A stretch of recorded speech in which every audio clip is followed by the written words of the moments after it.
Sheba farms പിടിച്ചെടുത്ത് ഇസ്രായേലിൻ്റെ നെഞ്ചുകൂട് തകർക്കുമെന്ന് Hezbollah group ഔദ്യോഗികമായിട്ട് പറഞ്ഞിരിക്കുകയാണ്. യഥാർത്ഥത്തിൽ ഇപ്പോൾ രാജ്യവും തമ്മിലൊരു യുദ്ധം അല്ല നടക്കുന്നത്.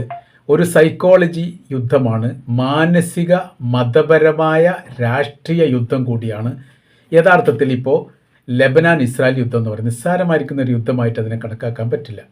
കാര്യം എന്ന് പറയുന്നത് ലെബനാൻ്റെ മേഖല കീഴടക്കിയെങ്കിൽ മാത്രമേ ഇസ്രായേൽ എന്ന് പറയുന്ന സാമ്രാജ്യം സൃഷ്ടിക്കാൻ വേണ്ടിയിട്ട് ഇസ്രായേലിന് സാധിക്കൂ.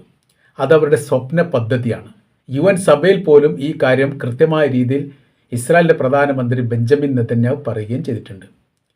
അപ്പോൾ അതിൻ്റെ ചരിത്രപരമായിരിക്കുന്ന ചില പശ്ചാത്തലം വിശദീകരിച്ചുകൊണ്ട് ഹിസ്ബുള്ള ഗ്രൂപ്പ് പുറപ്പെടുവിച്ചിരിക്കുന്ന പ്രസ്താവനയുടെ ഭാഗത്ത് പറയുന്നത് ഇങ്ങനെയാണ്. ഷെബ ഫാംസ് എന്ന് പറയുന്ന 25 ചതുരശ്ര കിലോമീറ്റർ അത് ഈ വലിപ്പമുള്ള പ്രദേശം, ആ പ്രദേശം 1967 ഇസ്രായേൽ അറബ് യുദ്ധവുമായിട്ട് ബന്ധപ്പെട്ട് ഇസ്രായേൽ പിടിച്ചെടുത്തതാണ് ലെബനാൻ്റെ കൈവശത്തിൽ നിന്നും.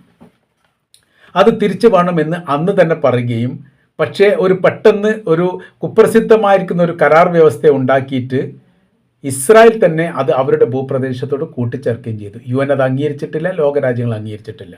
അത് തങ്ങൾക്ക് തിരിച്ചു വേണം, അതുവരെ ഈ യുദ്ധം തുടരുമെന്നുള്ളതാണ്. അതിനെക്കുറിച്ചൊരു വിശദീകരണം പറയുന്നത് ഇങ്ങനെയാണ്. തെക്കൻ ലെബനാനിൽ നിന്ന് 982 വീണ്ടും ഇസ്രായേൽ ഭൂമി പിടിച്ചെടുത്തിട്ടുണ്ട്. അത് 2000 കൂടി തിരിച്ചു പിടിക്കാൻ വേണ്ടി ഹിസ്ബുള്ള ഗ്രൂപ്പിന് സാധിച്ചു.